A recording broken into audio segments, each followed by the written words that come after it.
En toute chose, nous rendons gloire à Dieu.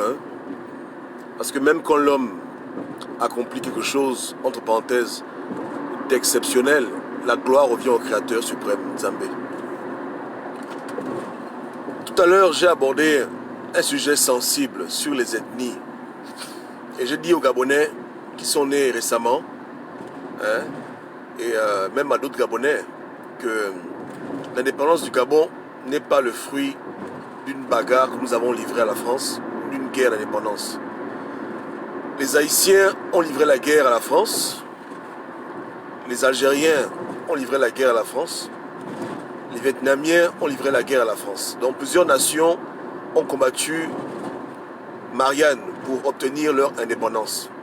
Mais en Afrique centrale, il n'y a pas un seul pays qui a pris les armes pour aller en guerre contre la France. Donc c'est la France elle-même qui se lève pour donner à ces anciennes colonies l'indépendance sur papier. Vous comprenez, non? Et tous ceux qui voulaient transformer leur indépendance en souveraineté, au vrai sens du terme, ont été copieusement éliminés. Au Cameroun, Félix Moumié, Ernest Ondié, ils ont été butés proprement. Au Bénin, les Olympios, tout ce monde, tous les gens qui ont boudé, là, tous les gens qui ont éternué 2-3 fois, ils ont reçu leur balle. Propre. Jusqu'au Congo belge. Donc il n'y a pas un qui a échappé. Vous comprenez, hein? Donc la France a terrorisé l'Afrique pendant très longtemps. Ceux qui ont accepté de jouer le jeu l'ont fait parce que beaucoup n'avaient pas le choix. En un mot, si Léomba avait refusé de jouer le jeu, la France se serait trouvé un autre nègre. Si Omar Bongo avait refusé de jouer le jeu, la France se serait trouvé quelqu'un d'autre. Donc comprenons bien leur place dans l'histoire, parce que c'est trop facile de juger les gens sans comprendre la difficulté et les choix qu'ils ont dû faire. Les choix difficiles qu'ils ont dû faire. La compromission qu'ils ont dû accepter, parce que sinon leur population aurait été exterminée. Et la France avait les moyens de tuer tous les Gabonais. La preuve, au Cameroun, ils ont décimé des villages bamileke, ils ont bombardé des enfants, des femmes. Donc c'est pas la France de maintenant. La France de De Gaulle était une France très sauvage, très impolie. Les Gabonais auraient pris les armes, peut-être qu'on aurait pu gagner la guerre, mais peut-être qu'on aurait été décimés. En un mot, je ne serais pas là maintenant en train de parler, tu ne serais pas en train de m'écouter maintenant. Tes parents ne se seraient jamais rencontrés, parce que tes parents n'allaient même pas vivre. N'est-ce pas, non? Donc, certains ont fait le choix, malheureusement ou heureusement, d'accepter le compromis et de se conformer aux exigences de la mère patrie, la France. Vous comprenez, non? Mais, bien que plusieurs anciennes colonies aient obtenu leur indépendance, puisque les frontières n'avaient pas été délimitées pour la plupart du temps par rapport au clivage ethnique, des peuples qui ne voulaient pas vivre ensemble, ou du moins qui vivaient ensemble, mais qui ne pouvaient pas tolérer qu'un peuple domine l'autre peuple, se retrouvent en train de cohabiter dans le même territoire. Ça crée des circonstances, des tensions qui montent jusqu'à leur apogée dans des guerres civiles qu'on a vues partout. Au Congo, au Rwanda, en Angola, en Côte d'Ivoire, des tensions qui ont grandi pour pondre des guerres civiles. Et c'est là où Dieu a utilisé Omar Bongo d'une manière incroyable. Et beaucoup de gens l'ont critiqué pendant très longtemps, mais maintenant les gens doivent ouvrir les yeux et reconnaître que quelque part il avait raison. Omar Bongo prend le pouvoir après la mort de Léomba. Il est d'une ethnie minoritaire, du sud du Gabon, dans un pays qui compte plus de 200 ethnies, bien compté. Donc un foyer propice aux guerres tribales, aux guerres ethniques. Qu'est-ce qu'il fait? Mais il crée la géopolitique gabonaise.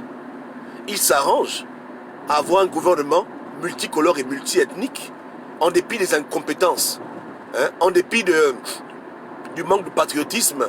Il est obligé de faire tourner le pouvoir en bas, parce que lui était président, mais en bas, de faire pivoter tout le monde, afin qu'au Gabon, dans toutes les ethnies, on retrouve au moins un ministre, un député, obligé de faire ça. Donner à certaines tribus tel poste, d'autres tel poste, manager tout ce monde-là, pour éviter que certains se sentent lésés, prennent les armes et fassent la guerre dans le pays. Il n'aurait pas fait la géopolitique il y a longtemps que le Gabon est en guerre civile. Mais il s'est démerdé pour que dans chaque famille, dans chaque village, il nomme au moins une personne. Et il alterne. Il prenait compte dans sa liste de ministres du clivage ethnique, des origines. Parce qu'il voulait absolument que tous les Gabonais aient l'impression, qu'hormis le poste de président, bien sûr, le Gabon leur appartenait à tous. Et que tout le monde pouvait accéder à n'importe quelle position. Donc il faisait tourner les postes comme ça. Tourner. Certains postes étaient réservés à certaines ethnies, comme Premier ministre pendant très longtemps, de l'estuaire. D'autres postes, il alternait. Si c'était pas ça là, je vous jure qu'il y a longtemps, des gens ont pris leurs armes pour aller en guerre. Et on l'a vu. Parce que dès qu'une ethnie se sent brimée, se sent lésée, dès qu'on se rend compte que tous les milliardaires d'un pays viennent se prendre un endroit, c'est la guerre. Mais aujourd'hui au Gabon, Omar Bongo a rendu tout le monde milliardaire. Bon, pas nous, les gens pauvres, mais il y a des femmes milliardaires qu'Omar Bongo a rendu milliardaires. Même si c'est le vol. Il y a des miens des milliardaires qu'il a rendu milliardaires. Il y a des Bakuta milliardaires. Il s'est arrangé pour que dans toutes les tribus du Gabon, dans toutes les ethnies, personne ne dise qu'on nous néglige, on nous néglige. Le Lolo, il a aidé là-bas. Le Vindo, il a monté là-bas. Toutes les provinces du Gabon ont eu des collaborateurs proches qui ont travaillé à la présidence près d'Omar Bongo, à des postes clés. Il n'y a pas une ethnie qui va dire au Gabon que dans notre ethnie, il n'y a personne qui est devenu ministre. C'est faux. En 59 ans, Omar s'était débrouillé, en 42 ans du moins, il s'était débrouillé à ne pas frustrer certaines ethnies. Maintenant, c'est la faute de nos parents. Si quand Omar Bongo les a nommés, ils ont fait n'importe quoi. Mais il s'est débrouillé à faire ce qu'on appelle chez les Américains l'action affirmative. C'est trop long à expliquer. Donc ceux qui ont le temps maintenant, vous pouvez aller sur Google ou bien après la vidéo pour taper sur Internet l'action affirmative. À quoi ça? Qu'est-ce que c'est? Grosso modo, c'est lorsqu'il y a disparité numérique entre des peuples, l'État fait des lois qui vont favoriser des groupes qui sont minoritaires. Un exemple simple. Si dans le pays, il y a 10 000 personnes et qu'il y a un examen où il n'y a que 30 places, c'est clair que s'il y a juste 2 personnes dans les 10 000 personnes, la chance que dans la classe des promus, il y ait une diversité ethnique, elle est de 0,00000%. Donc on est obligé de ne pas juger l'ethnie minoritaire comme on juge l'ethnie majoritaire. Donc c'est compliqué. Il faut aller lire dessus. C'est ce que les Américains ont fait ici. Pour permettre aux minorités noires, etc., de pouvoir être dans le gouvernement, dans les métiers, il fallait absolument leur créer des places spéciales où ils sont en compétition contre eux-mêmes et pas contre tout le monde. Donc, ce qu'Omar Bongo a fait. Il y a eu des ministres gabonais Bakuta, ministres d'État, il y a eu des ministres Banjambi, il y a eu tout. Omar Bongo n'avait pas une politique pour frustrer une ethnie. De la même manière qu'il faisait du bon à ces gens du G2, il faisait aussi du bon aux gens du Rolentem, aux gens d'Oyem, aux gens de Bitam, aux gens de l'Estuaire. La preuve, aujourd'hui ils sont là. Biboto est là, Toutou-Memane est là, et Ege est là, est-ce qu'ils se plaignent? Ping est là, voilà. Donc même si c'était la mafia, mais dans la mafia là, il n'a pas voulu qu'il y ait au Gabon un sentiment anti-ethnique envers tel. Et c'est ça qui a permis qu'aujourd'hui, on n'ait pas des débats ou des tueries, parce que les gens disent que bon, on n'est pas tel. Sans ça là, ça aurait été le chaos. Et je le répète bien, s'il aurait refusé de jouer le jeu avec les Français, on l'aurait buté, quelqu'un d'autre devait prendre la place. Il n'y a jamais de rupture de stock lorsqu'il s'agit de servir Marianne. Même vous voyez, Ali Bongo est là, Ping est là, il est en train d'aboyer. Donc c'est pas comme si la France cherche qui va mettre au pouvoir. Vous comprenez? Mais ils ont décidé de jouer le jeu et voilà. Donc, aujourd'hui maintenant, on n'a plus ce genre de problème. Et c'est pour ça qu'on doit changer le système. On ne peut plus faire la géopolitique comme avant. Maintenant ça va. Maintenant ça ne dérange personne. S'il y a des postes qui sont occupés par une ethnie, tant que le pays avance, on s'en fout. Aucun Gabonais n'est là pour se demander qui est ministre, qui est à la SEG, qui est à Mwanda. Les Gabonais n'ont plus rien à foutre de ça. Les Gabonais s'en foutent. Mais à l'époque coloniale, c'était vif dans l'esprit des gens. La plupart des coups d'État en Afrique, c'était toujours pour les problèmes ethniques. Au Nigeria, les Igbo, contre les Yoruba, machin, ça a toujours été un problème d'ethnicité. À la base, religion, ça c'est plus récent. Mais à la base, ça a toujours été une division ethnique. Donc c'était vraiment difficile de gérer autant de gens différents dans un pays où on était tous circonscrits pour dire que voilà, gérez-vous ensemble. Vous comprenez le way, non? Voilà. C'est comme ça. Donc, il a utilisé ce qu'il pouvait. Et pourtant, le pauvre n'était pas beaucoup instruit. Et s'il n'avait pas fait ça, aujourd'hui, on ne serait pas là. Le Gabon aurait été un pays en ruine comme d'autres pays, avec des guerres qui ne finissent pas. Avec des guerres qui n'en finissent pas, des tueries par-ci, par-là, des génocides. Il s'est débrouillé comme il pouvait. Est-ce qu'il pouvait faire mieux? Sûrement. Mais Dieu le jugera. Vous comprenez? Donc voici la vraie histoire de l'indépendance gabonaise. Il faut la comprendre dans le contexte africain de l'époque, avec nos mœurs et la psychologie. À peine il y a eu 9 provinces, beaucoup de gens s'agitent déjà et commencent à insulter les autres de leur ethnie. Mais rendez-vous un peu compte à l'époque, quand les Blancs ont dit bon, on vous donne l'indépendance, sans demander à chaque tribu, à chaque ethnie, avec qui elle voulait cohabiter, avec qui elle voulait être, avec qui elle ne voulait pas être. Même moi, quand j'étais au school, on te dit de faire un projet avec ton frangin, mais c'est ton frangin, tu l'aimes bien, mais pour le projet, tu ne veux pas travailler avec lui. Ça arrive, non? On vous met ensemble dans les groupes de travail. Et ça, c'est tout le monde qui est d'accord avec ça. Moi, jamais j'ai aimé ça. Hein. J'avoue que moi, j'ai toujours aimé travailler avec des gens que je voulais. Je n'ai jamais aimé qu'on m'impose tel. Mais c'est ce que les Blancs ont fait. Ils ont imposé tout le monde la cohabitation. Ils n'ont pas donné aux gens le choix d'être ensemble ou de ne pas être ensemble. Et c'était une erreur monumentale. Au Gabon, on a eu de la chance, mais on aurait pu finir comme les autres. Et aujourd'hui, maintenant, au Cameroun, c'est en train de bouillir. C'est en train de bouillir. Depuis le commencement, les anglophones ne voulaient pas être les francophones. On les a imposés d'être avec les francophones. Ils ont supporté Aïdjo, ils ont supporté Paul Biya. Maintenant, ils n'en peuvent plus. Et quand quelqu'un n'en peut plus, il prend les armes. Et il va en guerre. Et c'est réel là-bas. Cette partie du Cameroun veut son indépendance. Même récemment, j'ai vu une vidéo où nos frères du Biafra sont toujours en train de manifester parce qu'ils veulent leur indépendance. C'est comme ça. Mais est-ce que les Biafrais sont xénophobes? Non. Les Biafrais, c'est des Africains. Ils veulent être avec les autres, mais ils veulent être eux-mêmes avant d'être avec les autres. C'est tout. Parce qu'ils ne veulent pas... Vous savez, quand dans un pays, il y a des problèmes ethniques, hein, on est là, dans un pays, bon, supposons le Gabon, un exemple, et qu'il y a une ethnie qui occupe le pouvoir en majorité, et qu'au pays, il y a le chômage, qu'au pays, il y a les problèmes, ça ne prend pas beaucoup de temps avant que les gens commencent à dire que ce sont les gens-là qui gaspillent le pays. À tort ou à raison, c'est des conclusions que les gens font des raccourcis rapides. Et après, ça finit dans des problèmes de guerre et de génocide. C'est comme ça que ça fonctionne. Mais lorsque l'ethnie majoritaire qui occupe un territoire est en charge de son économie, est en charge de sa culture, est en charge de son éducation, ça crée moins de problèmes. Même si dedans, il y a d'autres gens qui vivent, s'ils échouent, ils ne peuvent pas accuser quelqu'un. C'est ça, voici la richesse de ce genre de mouvement. Et les avantages. C'est que la France aujourd'hui est dirigée par des Français, mais il y a des gens qui vivent là-bas. Il y a des Italiens, il y a des Belges, il y a des Suisses, il y a des Suédois, ils habitent en France. Mais les dirigeants sont français. Donc sur un territoire majoritairement Bapounou, si les Bapounous sont aux commandes de leur institution en majorité, ça crée moins de problèmes. Pareil chez les femmes. C'est ça la logique d'une nation fédérale qui honore le territoire où les gens habitent depuis très longtemps, où ils sont en charge de la gestion des affaires, même si d'autres personnes y habitent, au moins c'est eux. S'ils échouent, ils ne peuvent pas accuser quelqu'un. Ils ne vont pas se faire la guerre entre eux-mêmes. Mais si tu mets quelqu'un qui est étranger, ou quelqu'un qui est d'une autre langue, au-dessus de d'autres personnes qui sont majoritaires dans un territoire, tu cherches les problèmes. Tu cherches les problèmes. Tu mets quelqu'un tu mets un Anglais en France président, mais il y aura la guerre. Pourtant il est blanc, mais il y aura la guerre. Surtout s'il gère mal les choses. S'il commence à mal gérer, s'il vole, ils n'auront pour lui aucune pitié. Les Français pardonnent Macron. Mais si Macron était russe, il y a longtemps, les gilets jaunes ont pris les armes. Est-ce que vous comprenez? Parce que la mauvaise gestion de ton frère, c'est tolérable, c'est discutable. Mais la mauvaise gestion de l'étranger, tu peux devenir fou.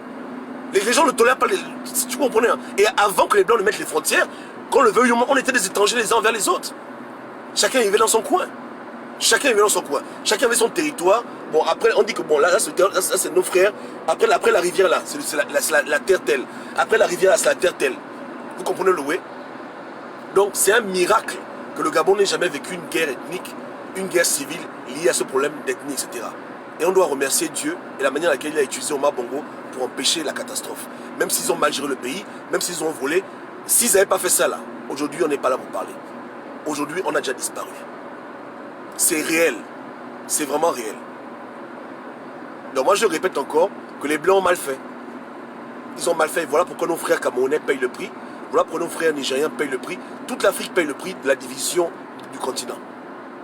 La manière à laquelle ils ont tracé les frontières, c'est ça là qui nous mélange jusqu'à présent. Mais nous au Gabon on a échappé. On doit dire merci à Dieu et merci à ceux qui ont dirigé le pays. Sans eux, ça n'aurait pas été comme ça. Comme ça. Omar avait sa mafia et dans sa mafia, il a inclus tout le monde. Il n'a laissé personne hors de la mafia. Il s'est arrangé pour que dans sa mafia, il y ait des gens de partout. Du nord, du sud, de l'ouest, de l'est, du centre du Gabon. Il n'aurait pas fait ça là, papa.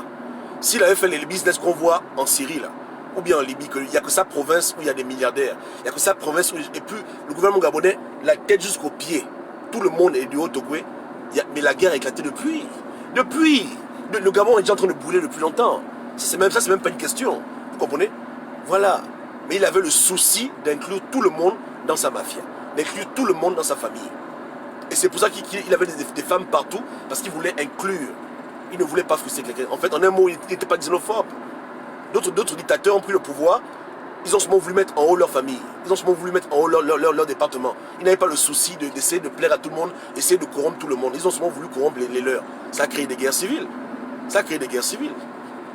Quand vous entendez les revendications des gens de nos frères camerounais, ils se plaignent de quoi? Ils se plaignent du manque de respect de Paul Biya envers les gens de leur zone. Parce que Biya n'a pas été malin. Pendant longtemps, il a seulement favorisé les francophones au dépourvu des anglophones. Ça le rattrape maintenant. Mais c'est sa faute. Il a trouvé un pays comme ça divisé. Hein? Il a pris la relève après Aïdjo. Voilà. Bon, il n'a pas été malin comme Omar, mais Omar, il avait la formule, papa. C'était un petit malin.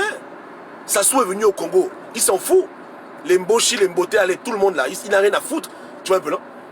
Il brime les ethnies, il est fatigue. Ça a créé des guerres civiles. Jusqu'à présent, il y a des tensions. Le jour que les gens ils auront des armes, ils vont encore lui faire la guerre. Parce qu'il n'a pas respecté tout le monde. Mais Omar Bongo a respecté toutes les ethnies du Gabon. Il a cherché à leur donner une place dans sa famille. Certes, il voulait lui être le roi. Il ne voulait pas quitter le pouvoir. Mais il n'a pas voulu faire comme ses collègues ont fait. Il a voulu inclure. Il n'y a jamais eu au Gabon un gouvernement gabonais qui inclut seulement une seule ethnie. Au Gabon, on n'a jamais vu ça. Tous les gouvernements gabonais ont toujours été multicolores et ont toujours été la représentation du peuple gabonais. C'est un fait, il faut le dire. Donc Omar était rusé, malin, et sa ruse-là nous a évité le pire au Gabon. Le Gabon aurait pu être comme la Libye, comme la Syrie. Le Gabon aurait pu finir comme le Nigeria, une guerre sanglante. Voilà comment Omar Bongo était. Donc il avait des mauvais côtés. On le critique pour les choses qu'il a fait en mal, mais pour les choses qu'il a fait en bien, on doit lui dire merci. Parce que je vous dis vraiment que s'il n'avait pas fait ça, vous et moi, peut-être qu'on n'est pas là. Peut-être que nos parents ne sont jamais rencontrés. Et on n'a même jamais existé. Donc, c'était un rassembleur. Il n'avait pas de xénophobie en lui. Il n'avait aucune xénophobie. Hein? Aucune. Il avait des défauts, tout ce que vous voulez. Hein? Il a volé l'argent du Gabon, mais cet homme-là n'était en rien xénophobe. Et c'était une grâce de Dieu qu'on avait un dictateur.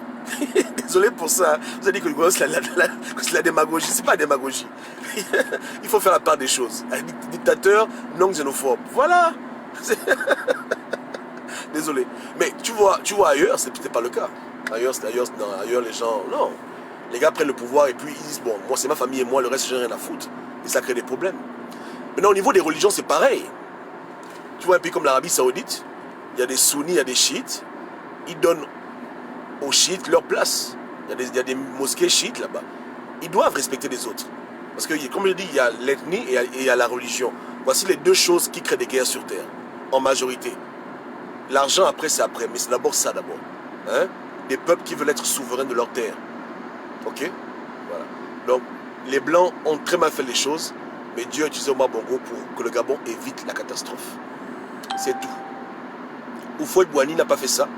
Voilà pourquoi, à sa mort, comme tout le monde le craignait, dès qu'Houphouët-Boigny est mort, la Côte d'Ivoire est rentrée dans l'instabilité politique. Pourquoi? Parce qu'il y avait de la frustration. Hein? Les Djoula, les gens du Nord, se plaignaient qu'on les traitait comme des moins que rien. Qu'on ne les respectait pas. Voilà. Ça a créé des problèmes. Ouattara est étranger, tout ça là. Hein? Le Gabon a évité ça.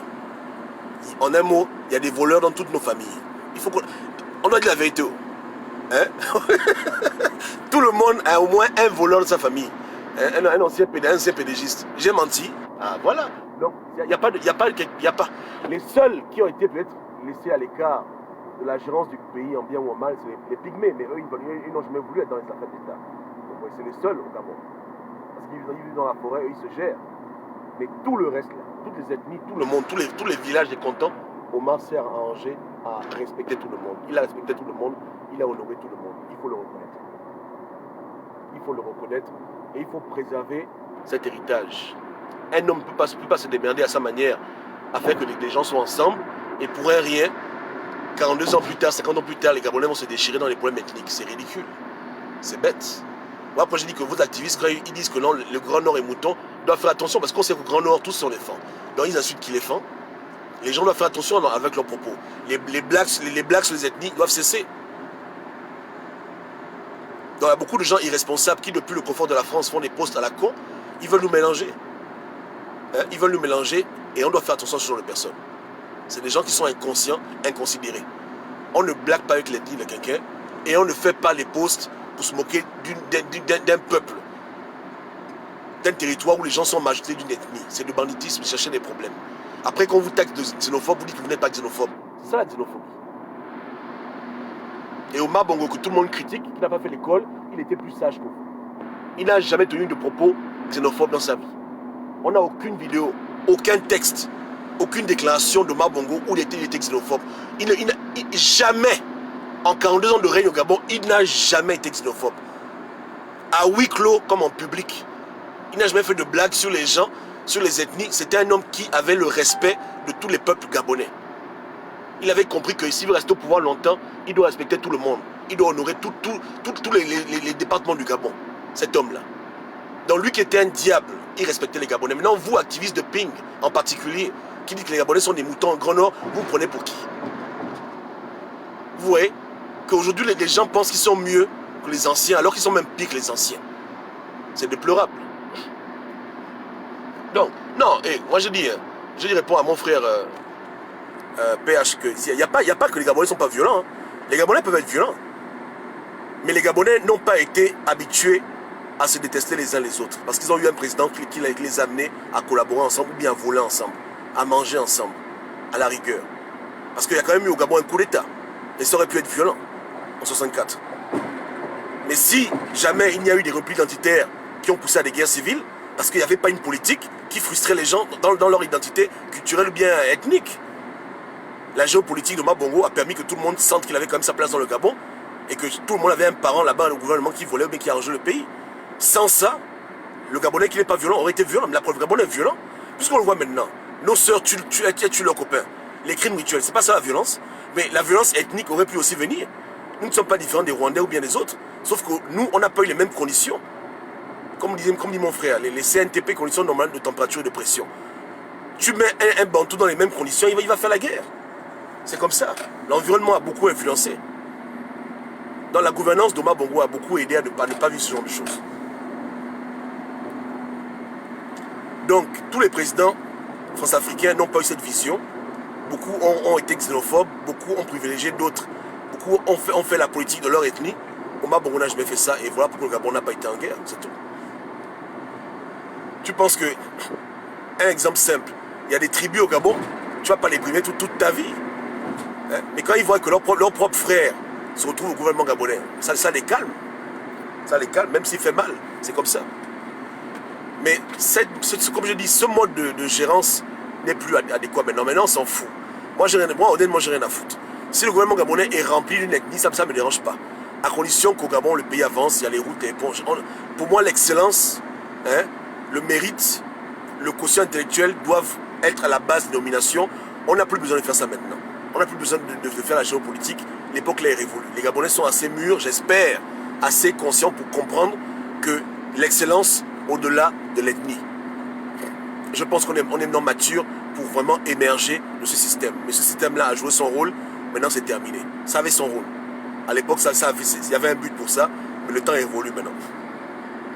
Les Gabonais, tout ce qu'ils veulent, c'est le travail, l'argent, les hôpitaux, un bon terrain qui ne fait pas rien à foutre.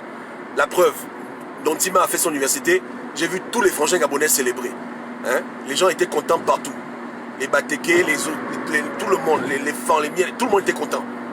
Tous les frangins ont célébré ça. Les gens n'ont rien à foutre. Quiconque aide le Gabon, on roule. Ça ne dérange plus personne, ce genre de choses. Mais à l'époque coloniale, c'était un problème. Parce que les gens n'ont pas eu leur mot à dire dans la cohabitation. On nous a imposé la cohabitation. Et j'ai vu des groupes se briser. Hein? Ils font un projet ensemble, un exposé. Ça ne va nulle part.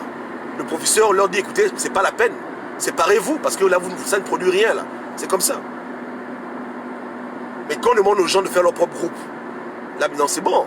Qu'on me dit, écoute, fais ton groupe. Je prends mes frangins. Je prends mes frangins, on se met ensemble, voilà les gens avec qui je roule. Mais quand on m'impose des frangins qui ne sont pas mes frangins, ça finit mal. Ça finit très mal. Hein? Est-ce que vous, on vous impose vos amis? Voilà. Vous choisissez vous-même vos amis. Jean-Paul dit quoi? Jean-Paul, mais il ne suffit pas de dire n'importe quoi. J'ai été ma thèse. À toi de faire autant. Je te mets au défi de me prouver que j'ai tort. Nous avons grandi au Gabon sans jamais nous poser la question de savoir s'il y avait des disparités ethniques. C'est maintenant qu'on découvre qu'il y a des ethnies au Gabon. Mais avant ça, ce n'était pas un problème. Avant, ça, il n'y avait pas de débat dessus. Moi, j'ai commencé à comprendre qu'il y a des fans du Nord, fans du Sud, Batéké, très tard dans ma vie.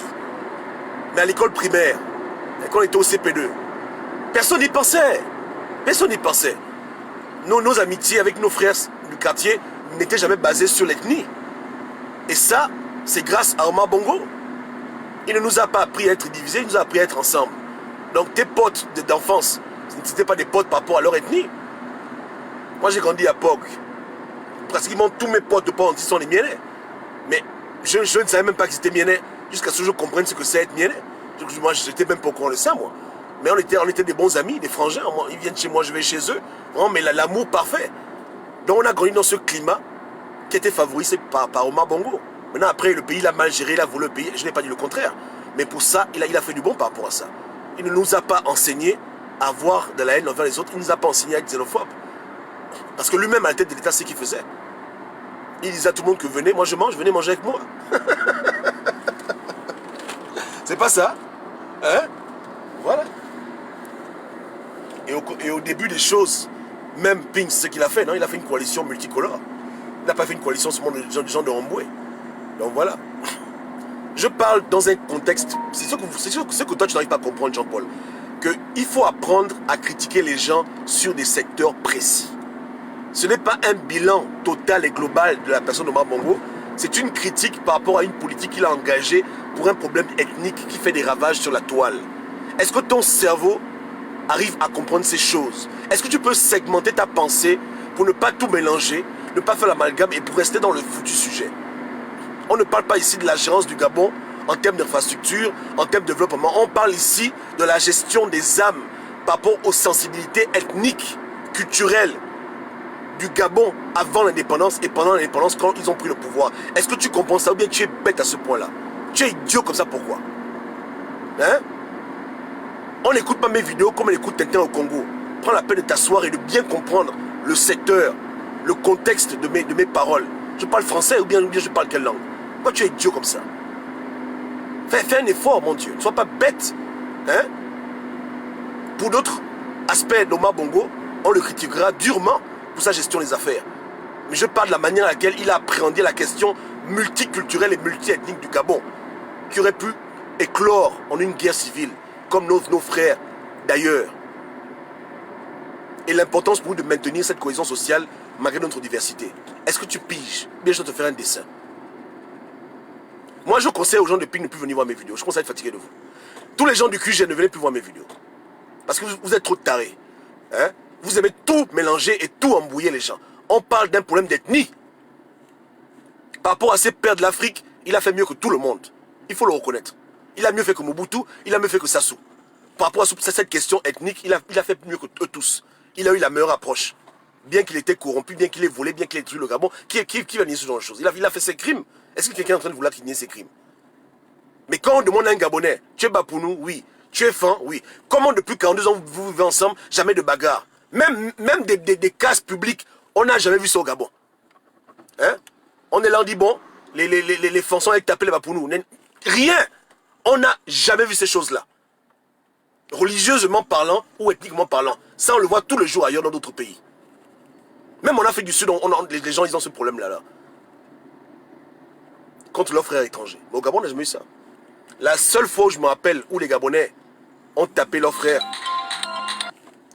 où les Gabonais ont bastonné leurs frères africains, c'était à cause du football. Là, les Gabonais ont tapé les Béninois, c'est tout. À part ce genre de conneries là, franchement, même entre nous, je me rappelle, je n'ai pas de souvenir de bagarres ou bien d'insultes ethniques qui ont pris du temps, ou bien de problème. Non, jamais. On a vécu pratiquement dans une bulle où il n'y avait pas ce problème-là. les gens se côtoyaient, les gens se voyaient, chacun est tranquille, il n'y avait pas de problème. Et ça, c'est un miracle en Afrique centrale. Est-ce que tu comprends le français? Oh là là, ne viens plus écouter mes vidéos, sinon je te bloque maintenant. Donc, pour ça, hein, je lui donnerai une note de 12 sur 20. 12 sur 20. Pour ça, quand même, 12 sur 20. Il aurait été préférable, à mon avis, hein, qu'on enseigne dans les écoles les langues vernaculaires, les langues locales. Et obliger tous les Gabonais à parler au moins 2-3 langues. Sa propre langue et la langue d'autrui. Ça aurait encore plus rapproché les Gabonais et il y aurait moins de xénophobie. Mais c'est pas grave, on ne peut pas tout faire. Hein? Mais c'est des choses importantes. Hein? Que pour pouvoir aller à l'université, pour pouvoir aller en 6e, il te faut absolument parler 3-4 langues gabonaises. C'est comme ça. Pour continuer à œuvrer pour l'inclusion. Hein? Voilà. On ne parle pas du pétrole. Tu es tellement taré. Jean-Paul, tu écris encore un message, je te bloque maintenant. On ne parle pas de la gestion des affaires. Tu es trop taré, trop idiot. On parle simplement ici des problèmes ethniques au Gabon qui n'ont pas éclos dans une guerre civile. Oh là là. Les gars, à bientôt. Je vous laisse. J'ai un petit problème.